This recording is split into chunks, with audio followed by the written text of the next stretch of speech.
Subscribe कीजिए TI Hindi YouTube channel को और इस बेल आइकन को दबाना बिल्कुल ना भूलें ताकि आपको नई वीडियोस की जानकारी मिलती रहे। एक बार फिर से स्वागत है टीआई हिंदी यूट्यूब चैनल में। और दोस्तों आज हम बात करने वाले हैं लोन मोटरम 3.0 को लेके सुप्रीम कोर्ट का क्या फैसला होने वाला है। दोस्तों यहाँ पर मैं आपको बता दूं कि जैसे ही केंद्र सरकार सुप्रीम कोर्ट में अपना एफिडेविट दे देगी, उसके बाद 5 अक्टूबर को सुप्रीम कोर्ट में सुनवाई होने के बाद सुप्रीम कोर्ट 6 या 7 अक्टूबर को अपना फैसला सुना देगा। आज मैं आपको इस वीडियो में यह बताने वाला हूं कि सुप्रीम कोर्ट का क्या फैसला हो सकता है, क्योंकि दोस्तों आज मैं कुछ वकीलों से मिला, कुछ कानून के जानकारों से मिला और कुछ बैंकरों से मिला और एक एनबीएफसी के मैनेजर से मिला। उन सभी से बात करने के बाद मैं कुछ नतीजों पर पहुंचा हूं और आप देख लेना कि 6-7 अक्टूबर को जो भी सुप्रीम कोर्ट का फैसला आने वाला है, मैं 5-7 पॉइंट आपको बताने वाला हूं, उनसे मिलते जुलते ही सुप्रीम कोर्ट का फैसला आने वाला है। इस वीडियो को देखने के बाद कुछ लोग मुझे ये बोलने वाले हैं कि क्या सुप्रीम कोर्ट का जज आपका दोस्त है, क्या सुप्रीम कोर्ट सीधा आपको रिपोर्ट करता है, क्या सरकार आपको रिपोर्ट करती है। भाई ऐसा कुछ नहीं है, लेकिन यहां पर आपको बता दूं कि सुप्रीम कोर्ट के जज क्या फैसला देने वाले हैं और दोस्तों सरकार क्या चाहती है। और दोस्तों इस चीज को लेके कानून के जो जानकार हैं,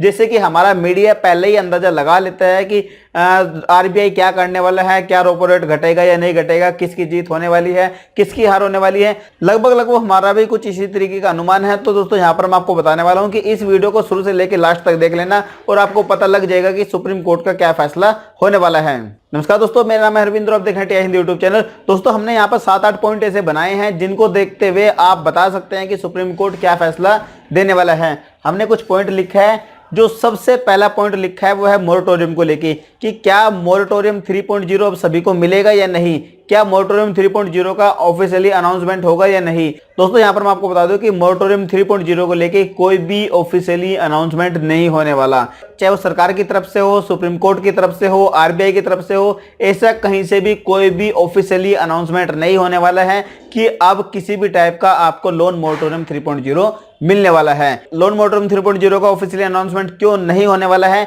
इसके पीछे कानून के कुछ जानकार ये बोलते हैं कि अगर लोन मोरेटोरियम 3.0 का ऑफिशियली अनाउंसमेंट कर दिया तो 90% कस्टमर सीधा जाके बैंक में लड़ जाएंगे, बैंक में जाके उनको बोलेंगे कि भाई हमें लोन मोरेटोरियम 3.0 चाहिए। तो दोस्तों इस चीज को देखते हुए अभी ऑफिशियली अनाउंसमेंट नहीं होने वाला है लोन मोरेटोरियम 3.0 का। इसके पीछे दोस्तों और भी बहुत सारे पॉइंट है, लेकिन मैं आपको 2-3 पॉइंट बता देता हूं। पहला पॉइंट मैंने आपको बता दिया कि बैंकों के साथ लड़ाई हो जाएगी, बैंकों के साथ प्रॉब्लम हो जाएगी। दूसरे नंबर की प्रॉब्लम दोस्तों यहां पर यह है कि जिन कस्टमर को लोन मोरेटोरियम 3.0 की जरूरत भी नहीं है, वो भी लोन मोरेटोरियम 3.0 के लिए अप्लाई कर देंगे और वो भी लोन मोरेटोरियम 3.0 की डिमांड करेंगे और बैंकों को सरकार का आदेश मानना पड़ेगा। तो दोस्तों इस चीज को देखते हुए ना तो सरकार, ना सुप्रीम कोर्ट और ना ही आरबीआई किसी भी टाइप का लोन मोरेटोरियम 3.0 का अनाउंसमेंट नहीं करने वाली। दूसरे नंबर की बात करते हैं कि सरकार जो सुप्रीम कोर्ट में एफिडेविट देने वाली है 1 अक्टूबर को यानी कि कल, उसके बारे में सरकार बोल सकती है कि हम एक राहत पैकेज के ऊपर काम कर रहे हैं और जल्दी ही इसकी घोषणा कर दी जाएगी।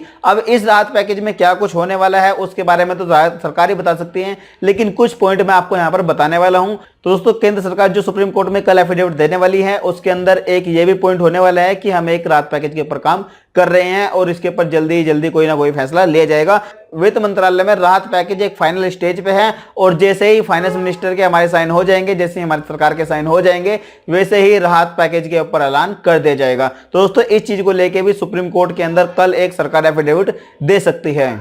तीसरे नंबर की बात करते हैं कि सुप्रीम कोर्ट का क्या डिसीजन होने वाला है। तो सुप्रीम कोर्ट एक जो ब्याज के ऊपर ब्याज लगा है उसके ऊपर एक लेवल बना सकता है। जैसे कि मैं आपको बता दूं कि कोई भी बैंक जो ब्याज के ऊपर ब्याज लगा है उसमें सिर्फ 5% की वसूली कर सकता है, यानी कि जो ब्याज के ऊपर ब्याज लगा है वो 5% ही लगा सकता है। एनबीएफसी 7% लगा सकते हैं और जितने भी छोटे माइक्रो फाइनेंस है वो ब्याज के ऊपर ब्याज मैक्सिमम 8% या फिर 9% तक वसूल सकते हैं। यानी कि दोस्तों यहाँ पर मैं आपको बता दूं कि जो सुप्रीम कोर्ट में मेन सुनवाई हो रही है ब्याज के ऊपर ब्याज को लेके, तो वहां पर बैंक जो ब्याज के ऊपर ब्याज वसूल लेगा वो मैक्सिमम 5% तक वसूल सकता है। उसके बाद जो एनबीएफसी है वो मैक्सिमम ब्याज के ऊपर ब्याज 7% तक वसूल सकती है और जितने भी छोटे माइक्रो फाइनेंस है वो मैक्सिमम 8 या फिर 9% तक वसूल सकते हैं। ये पॉइंट भी सुप्रीम कोर्ट की गाइडलाइंस में होने वाला है जो कि आपको राहत मिलने वाली है, क्योंकि दोस्तों अभी तक जो ब्याज वसूल रहे थे बैंक, एनबीएफसी और जितने भी छोटे माइक्रो फाइनेंस है वो बहुत ही ज्यादा वसूल रहे थे और बहुत सारे बैंक तो 12-12, 15-15% पर वसूल रहे थे और जो छोटी एनबीएफसी कंपनी है वो 24%, 30%, 32% तक ब्याज वसूल रहे थे और जो छोटे छोटे स्मॉल फाइनेंस कंपनी है वो 30-30, 40-40, 45-45% वसूल रहे थे और एचडीएफसी बैंक तो 42% तक ब्याज वसूल रहा था। तो अब बैंकों के ऊपर एक लिमिट लग जाएगी कि बैंक मैक्सिमम 5% वसूल सकते हैं, और उसके बाद जितनी भी एनबीएफसी कंपनी है वो 7%, और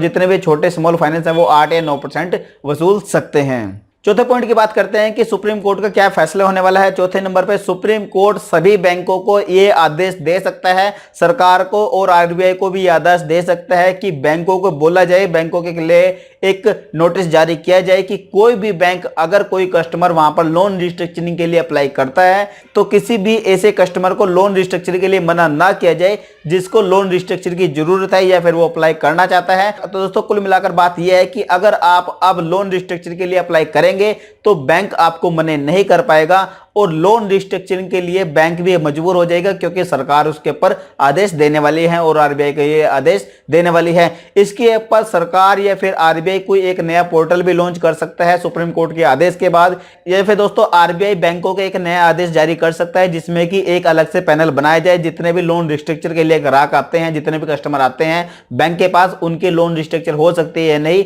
इसके ऊपर फैसला ले पाएंगे। और दोस्तों यहां पर आपको एक बात और भी बता दूं कि जो अभी तक मैक्सिमम हम 2 साल तक के लिए लोन रिस्ट्रक्चर की अपनी ईएमआई बढ़वा सकते थे या फिर इसके अंदर अपना मोरेटोरियम ले सकते थे, अब 2 साल को बढ़ाकर वो 3 साल या फिर 3.5 साल तक भी हो सकता है। तो मैक्सिमम 3 या 3.5 साल तक हो सकता है। सुप्रीम कोर्ट इसके ऊपर आदेश जारी कर सकता है ताकि जो कस्टमर है उनको राहत मिल सके। पांचवें पॉइंट की बात करते हैं कि सुप्रीम कोर्ट क्या आदेश दे सकता है। सुप्रीम कोर्ट रिकवरी टीम के ऊपर भी लगाम लगा सकता है, यानी कि दोस्तों आने वाले 1 साल या 1.5 साल तक कोई भी रिकवरी टीम किसी भी कस्टमर को ज्यादा परेशान नहीं कर सकती, और इसके ऊपर कुछ सख्त आदेश दे सकता है सुप्रीम कोर्ट, और आरबीआई और सरकार को भी एक सख्त आदेश दे सकता है ताकि बैंक रिकवरी टीम ना भेजे किसी भी कस्टमर के ऊपर। और अगर कोई बैंक रिकवरी टीम भेजते भी है तो इसके ऊपर कुछ ना कुछ सख्त आदेश बना सकता है, जैसे कि रिकवरी टीम में सिर्फ एक ही कस्टमर जाएगा, उसके पास अपना आइडेंटिटी कार्ड होगा, या फिर इस टाइप का कुछ ना कुछ नए रूल बना सकता है सुप्रीम कोर्ट, और ये आने वाले 1 साल तक लागू हो सकता है। उसके बाद दोस्तों सुप्रीम कोर्ट रिकवरी टीम के ऊपर बहुत सारी लिमिटेशन लगा सकता है ताकि रिकवरी टीम किसी भी कस्टमर को ज्यादा परेशान ना कर पाए, और ये जितने भी टाइप के फ्रॉड कॉल आते हैं, जितने भी टाइप के आपके घर वालों को आपको परेशान करने के लिए कॉल आते हैं, इनके ऊपर भी लिमिटेशन लगा सकता है। क्योंकि दोस्तों सबसे मेन प्रॉब्लम तो यही है कि बैंक वाले हैं या एनबीएफसी वाले हैं, जो छोटे छोटे स्मॉल फाइनेंस कंपनी वाले हैं, ये रिकवरी टीम भेजकर हमें बहुत बार परेशान करते हैं, और दूसरी बात ये बार बार कॉल करके भी हमें बहुत ज्यादा परेशान करते हैं। तो दोस्तों इसके ऊपर कोई ना कोई लिमिटेशन सुप्रीम कोर्ट जरूर लगा सकता है। 6 पॉइंट की बात करते हैं कि सुप्रीम कोर्ट क्या आदेश दे सकता है। अभी तक अगर किसी का चेक बाउंस हो जाता है, कोई 420 कर लेता है, कोई अपनी ईएमआई नहीं पे करता है, तो उसको मैक्सिमम 2 साल तक की सजा, और या फिर जितने भी कोर्ट बोलता है उसके ऊपर ये फाइन लग सकता है। लेकिन दोस्तों अब सुप्रीम कोर्ट इसके ऊपर एक नया आदेश जारी कर सकता है जिसके अंदर आने वाले 1 साल या फिर 1.5 साल तक ऐसा कुछ नहीं होने वाला है, यानी कि आने वाले 1-1.5 साल तक आपके ऊपर ना तो कोई 420 का केस लगने वाला है, ना ही चेक बाउंस को लेके जो 138 के तहत कोर्ट से आपके घर जो सामान आता था उसके ऊपर भी रोक लग सकती है। तो आने वाले 1 साल या 1.5 साल तक ये सब कुछ प्रभावी रह सकता है, यानी कि दोस्तों आने वाले 1 साल 1.5 साल तक आपको किसी भी सिचुएशन में जेल नहीं हो सकती। अगर आपने कोई भी फाइनेंस को लेके प्रॉब्लम चल रही है आपके घर में और आपने बैंकों की, एनबीएफसी की या फिर किसी भी टाइप की ईएमआई नहीं दी, तो अब आपको किसी भी हालत में जेल नहीं हो सकती, ना ही आपको किसी भी टाइप का जुर्माना लग सकता है। तो दोस्तों ये चीज को लेके भी सुप्रीम कोर्ट एक नया गाइडलाइंस बना सकता है। 7वें पॉइंट की बात करते हैं कि अगर आपने किसी भी टाइप का बिजनेस लोन ले रखा है, क्योंकि दोस्तों आज की डेट में बिजनेस बहुत सारे बंद पड़े हैं और सबसे ज्यादा जो प्रॉब्लम है वो बिजनेस के ऊपर ही आ रही है, क्योंकि दोस्तों बिजनेस का लोन है वो बहुत ही बड़े अमाउंट का होता है, और सुप्रीम कोर्ट और सरकार मिलकर इसके ऊपर एक नई गाइडलाइंस बना सकती है। यानी कि दोस्तों सरकार इसके ऊपर एक नया पोर्टल लॉन्च कर सकती है जिसके अंदर अगर किसी ने भी किसी भी टाइप का बिजनेस लोन ले रखा है और वो अपनी ईएमआई नहीं दे पा रहा है, तो इसके ऊपर सरकार एक पोर्टल बना सकती है और इस पोर्टल का काम ये होगा कि जिस भी पर्सन ने, जिस भी बंदे ने, जिस भी कंपनी ने बिजनेस लोन ले रखा है, चाहे बैंक से या किसी से भी हो, और वो अपनी ईएमआई नहीं दे पा रहा है, तो वो इस पोर्टल पे अपनी एप्लीकेशन दे सकता है, और उसके बाद जो सरकार के बंदे हैं, सरकार के जो कर्मचारी हैं,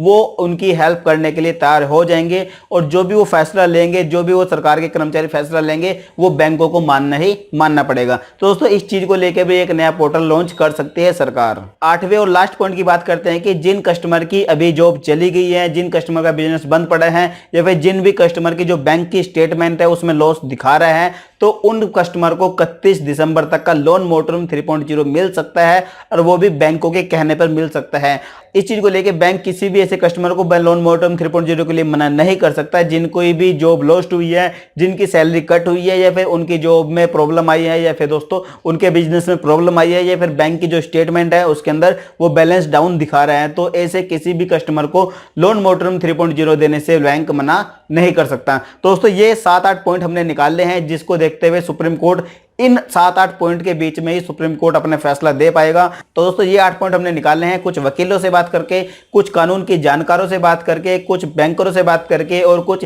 एनबीएफसी के जो मैनेजर हैं उनसे बात की है, और एक जो छोटे स्मॉल फाइनेंस के मैनेजर हैं उनसे भी हमने बात की है। तो ये 8 पॉइंट हमने निकाले हैं, 8 निर्णय हमने निकाले हैं, उन्हीं बीच में आपका सुप्रीम कोर्ट का फैसला होने वाला है। उम्मीद करता हूं दोस्तों आपको वीडियो जरूर पसंद आई होगी। अगर पसंद आए तो लाइक जरूर कर देना, और दोस्तों अगर आपके पास फिर भी कोई क्वेश्चन या फिर सजेशन है तो यार नीचे कमेंट बॉक्स खुलिए, कमेंट बॉक्स में कमेंट कर दीजिए, आपको साथ रिप्लाई कर दिया जाएगा। इस वीडियो को देखने के लिए आपका बहुत बहुत धन्यवाद। अगली बार फिर किसी ऐसी वीडियो मिलेंगे, जब तक देखते रहिए हिंदी। जय हिंद, वंदे मातरम।